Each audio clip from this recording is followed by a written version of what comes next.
Hello friends, welcome back. जैसा कि मैंने आप लोगों को कहा था, एक होमवर्क सम दिया था मैंने आपको और कहा था उसके लिए मैं एक वीडियो ले आऊँगा। ये वही सम है, ठीक है। तो चलिए इसे स्टार्ट करते हैं। और सोल्यूशन का फॉर्मेट जैसा मैंने आप लोगों को बताया था वैसा ही रहने वाला है, कुछ चेंजेस होने वाला नहीं है। पिछले वीडियो में जैसे मैंने आप लोगों को बताया था कि मार्क्ड एप्लीकेशन क्या होता है, अनमार्क्ड एप्लीकेशन क्या होता है, क्रॉस लायबिलिटी क्या होती है, एक बार फिर से रिवाइज करेंगे हम लोग, ठीक है। तो चलिए शुरू करते हैं। तो सबसे पहले चैतन्य लिमिटेड एक कंपनी है। इसे कितने शेयर्स इशू करने हैं? 40,000 शेयर्स इशू करने हैं। किसको इशू करने हैं? पब्लिक को इशू करने हैं, ठीक है। अब देखो 40,000 शेयर्स कंपनी देना चाहती है पब्लिक को, लेकिन ये कंपनी नहीं है, इसके बारे में किसी को कोई इन्फॉर्मेशन नहीं है। तो इस बात की क्या गारंटी कि पब्लिक आके इनके पास से ये शेयर्स खरीद के जाएगी? तो इसीलिए इसी पर्पस के लिए ये लोग अंडर राइटर को अपॉइंट करते हैं। अंडर राइटर कौन है? जो शेयर्स अगर नहीं बिकी पब्लिक को तो वो सारे शेयर्स अंडर राइटर खुद खरीद लेते हैं, ठीक है। तो एक तरीके से ना अंडर राइटर गारंटी देते हैं कि ये शेयर्स हम लोग बिकवा के देंगे। तो ये जो 40,000 शेयर्स है ना, इसको इन लोगों ने, 3 लोग है, देखो नाम दिया है आगे, issue is under written by A B C. 3 लोग है, ए बी सी, ठीक है। रेशियो दिया है 5:3:2, ठीक है। सॉल्व कैसे करना है, कैसे मिलेगा एक एक का?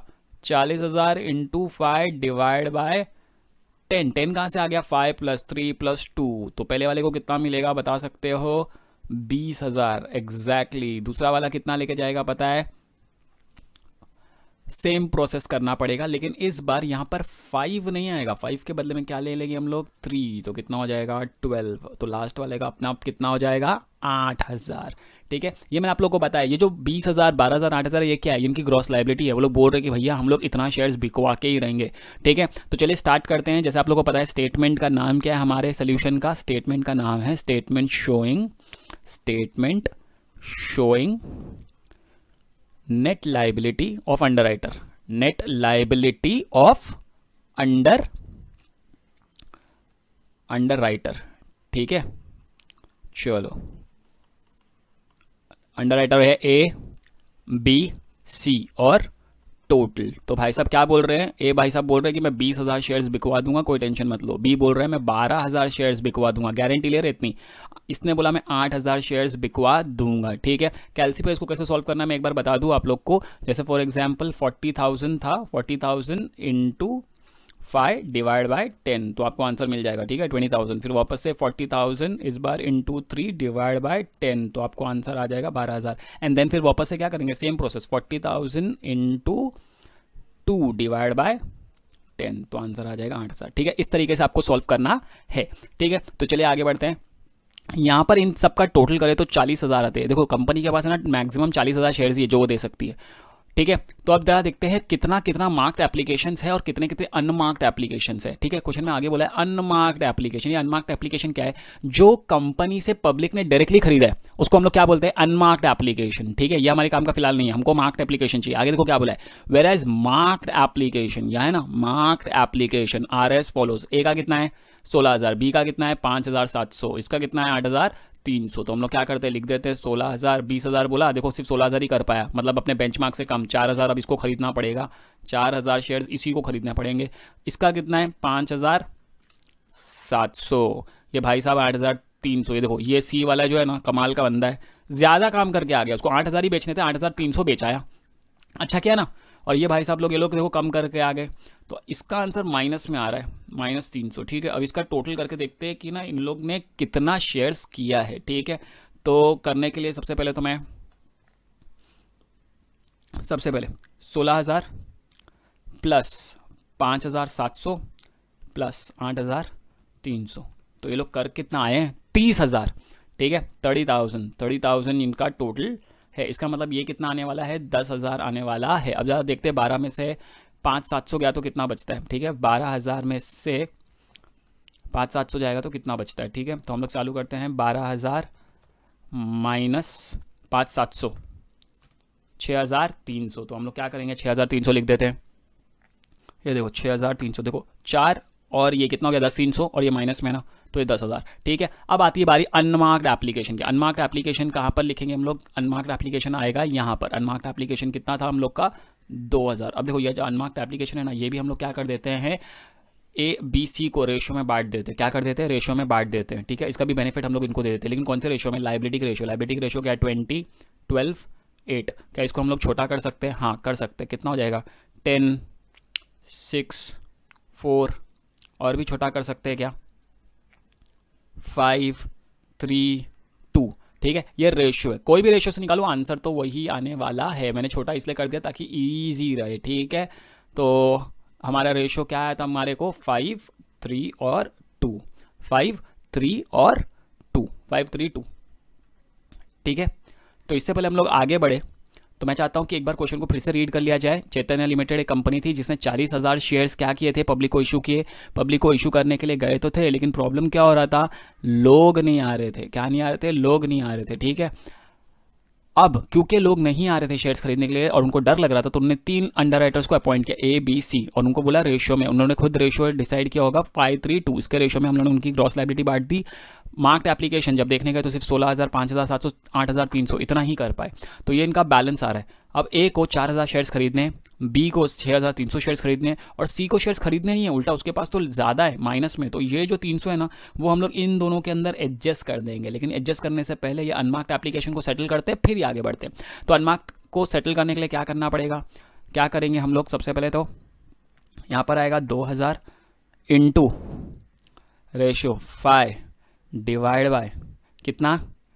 10। टोटल कर दिया ना, तो कितना आया? 1,000। तो इसका आ जाएगा 1,000, तो इसका आ जाएगा 600, तो इसका आ जाएगा 400, ये हो जाएगा -700, ये आ जाएगा 5,700, ये हो जाएगा 3,000। ये है अब तक की कहानी। 5,000 ये होगा 8,700, तो मतलब यहाँ कितना बच रहा है? 8,000। देखो यहाँ पर भी चेक कर लो, 10 में से 2 गए तो कितना बचेगा? 8,000 ही बच रहा है। अब देखो ये जो 700 इसका नेगेटिव है ना, ये क्रेडिट है। ये हम लोग को क्या करना है? हमको एडजस्ट करना है इस दोनों के बीच के अंदर। ठीक है, तो एडजस्ट करने के लिए इसका नेगेटिव है तो इसको हम लोग पॉजिटिव करके इसकी लायबिलिटी क्या कर देते हैं? नील कर देते हैं। यहाँ से निकाल कर इन दोनों में डिस्ट्रीब्यूट कर देते हैं। ठीक है, इनके पास शेयर्स है, इसके पास लोग है। इसके पास है ना 700 ऐसे लोग हैं जिन लोग को शेयर्स खरीदने हैं, और इन लोग के पास शेयर्स है लेकिन लोग नहीं है। तो क्या करेंगे हम लोग इसका 700 इसमें डिस्ट्रीब्यूट कर देंगे। क्यों करते वो मैं इसके बाद वाले एग्जाम्पल में आप लोग को बता दूंगा क्यों करते। ठीक है, ओके चलो। लेकिन कौन से रेशियो में बांटेंगे? सेम लायबिलिटी के रेशियो। लायबिलिटी के रेशियो क्या है? 5:3। 2 क्या हो गया? 2 चला गया। ठीक है, तो हम लोग 2 को क्या कर देते हैं? भूल जाते हैं। 2 को लेने की जरूरत नहीं। 700 को अगर 5:3 में बांटेंगे तो हम लोग को देखना पड़ेगा कि कितना आंसर आता है। तो क्या करेंगे? कैलसी निकालेंगे। कैलसी निकाल के सबसे पहले तो अब क्या करेंगे? 700 इंटू 5 डिवाइड बाई 8। इस बार टोटल कितना हो रहा है? 8 हो रहा है। तो 437.5 आ रहा है। तो मैं क्या कर देता हूँ, इसको मैं ले लेता हूँ 438, तो ये हो जाएगा 262। फिर भी एक बार चेक कर लेते हैं हम लोग। क्या करेंगे? सबसे पहले सेम प्रोसेस, 700 इंटू इस बार 3 डिवाइड बाय 8। ठीक है, तो कितना आंसर आया? 262.5 आया। लेकिन एक बार राउंड आउट कर दे तो यहाँ नहीं करेंगे। ठीक है, ओके। तो अब ज़रा माइनस करके देखते हैं कितना आंसर आता है, तब पता चलेगा एग्जैक्टली कितना कितना ये आ रहा है। 3,000 में से माइनस 438, तो कितना बचेगा? 2562। और इसका कितना बच रहा है ये भी चेक कर लेते हैं हम लोग। ठीक है, इसका रहेगा 5,700 माइनस 262, तो कितना आंसर आ रहा है? 5438। ठीक है, तो हम लोग दोनों को ज़रा प्लस भी कर देते हैं। प्लस 2562 कितना हो रहा है? 8,000। तो मैं यहाँ लिख देता हूँ 8,000। इसका मतलब क्या हो पता है क्या? 8,000 शेयर्स ऐसे हैं जिसको किसी ने नहीं खरीदा है, वो शेयर्स हमको खरीदने पड़ेंगे। हम कौन? A and B। ठीक है, उन लोग का रेशियो, A खरीदेगा 2562 और B खरीदेगा 5438। ठीक है, अब देखो मैं ना ये अपना फाइनल आंसर तो आ गया। यहाँ पर क्या लिखना है वो भी मैं बता दूँ ज़रा। सबसे पहले यहाँ पर हम लोग लिखते हैं क्रेडिट ऑफ C एडजस्टेड। ठीक है, credit of C adjusted, credit of C adjusted. ठीक है, और ये हमारा फाइनल नेट लाइबिलिटी है, इसको हम लोग बोलते हैं नेट लाइबिलिटी। ठीक है, यहाँ पर आके अपना सम खत्म हो जाता है। लेकिन लेकिन लेकिन लेकिन एक बार फिर से हम लोग समझ लेते हैं कि करना क्या है। ठीक है,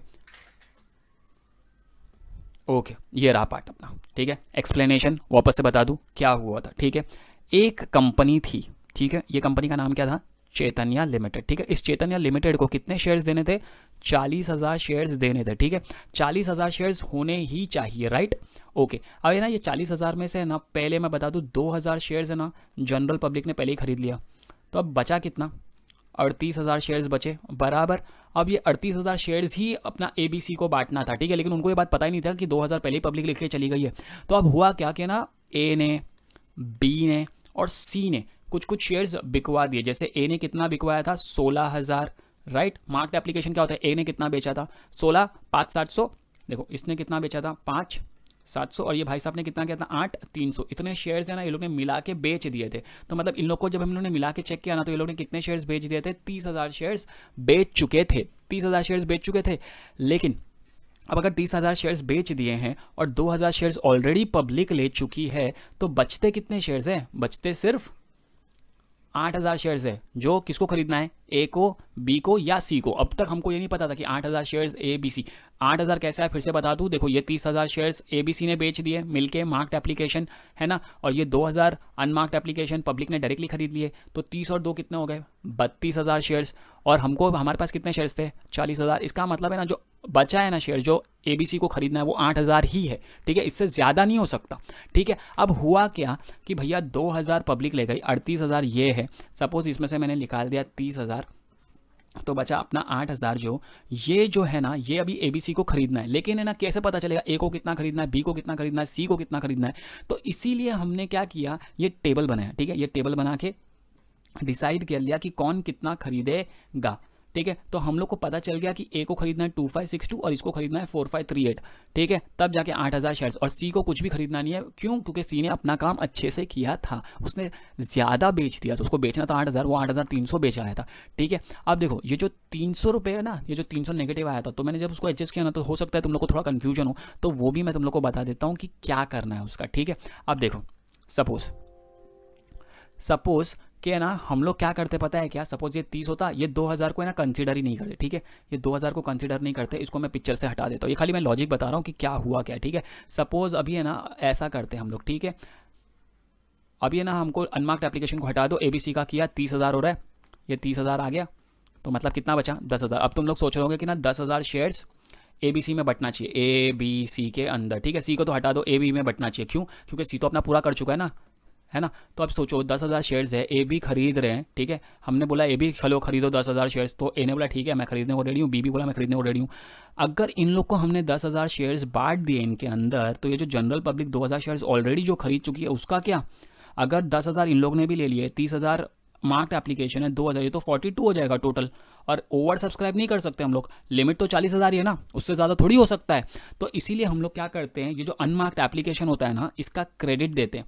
क्या करते हैं, ये जो 10,000 है ना, 10,000 नहीं लेते, कितना लेते हैं, 8,000, कि सिर्फ 8,000 शेयर्स ही है जो A और B में बटना चाहिए, ठीक है। समझ में आया। अगर सपोज 8,000 को हम लोग रेशो में बांटते हैं ना, जो 8,000 को हम लोग रेशो में बांटते हैं, यहाँ पर बांट देते, तो जो आंसर आता वो एक आंसर आ जाता जो भी होता, ठीक है। लेकिन हम लोग सिर्फ एग्जांपल के लिए मैं तुम लोग को बता रहा हूँ कि करना क्या होता है, कि जो भी मार्क्ड एप्लीकेशन होती है उसको ग्रॉस लायबिलिटी से माइनस करनी है, और जो अनमार्क्ड है उसको भी माइनस करनी है। अगर अनमार्क्ड माइनस नहीं करेंगे हम लोग, अगर अनमार्क्ड माइनस नहीं करते तो होगा क्या, ओवर सब्सक्रिप्शन हो जाएगा, जो अपनी लिमिट ही नहीं है। अगर सपोज मैंने 40,000 था, 40 में से 30 ये लोग ले आए ABC, और बच रहा था 40 में से 30 गया तो 10 बच रहा था, वो 10 मैं लोगों को बांटने की कोशिश कर रहा हूँ, तो ये बचे हुए 2,000 का क्या होगा, इनको 2,000 भी दूंगा, इनमें 10,000 भी बांटूंगा तो क्या होगा। इसीलिए जब इनके पास हम लोग जाते हैं तो ये 2,000 सब्सक्राइब जो है वो माइनस कर देते, बोलते भैया ये ऑलरेडी लोगों ने ले लिया, तो तुम्हारी लायबिलिटी अपने आप ही कम हो जाती है, इसीलिए हम लोग है ना मेन सोल्यूशन में से इसको क्या करते हैं, डिडक्ट कर देते हैं, ठीक है। तो समझ में अनमार्क्ड एप्लीकेशन क्यों लेस करते हैं। अगर अनमार्क्ड एप्लीकेशन लेस नहीं करेंगे और अंडर राइटर को भी शेयर्स देंगे और पब्लिक को भी शेयर्स देंगे, तो हमारा जो लिमिट है ना वो क्रॉस हो जाएगा, ऊपर चला जाएगा, जो कि नहीं हो सकता क्योंकि लिमिट बंदी हुई है, 40,000 से ज़्यादा नहीं हो सकता था, ठीक है। समझ में आया। तो मुझे लगता है आप लोग को ये वीडियो समझ में आ चुका है।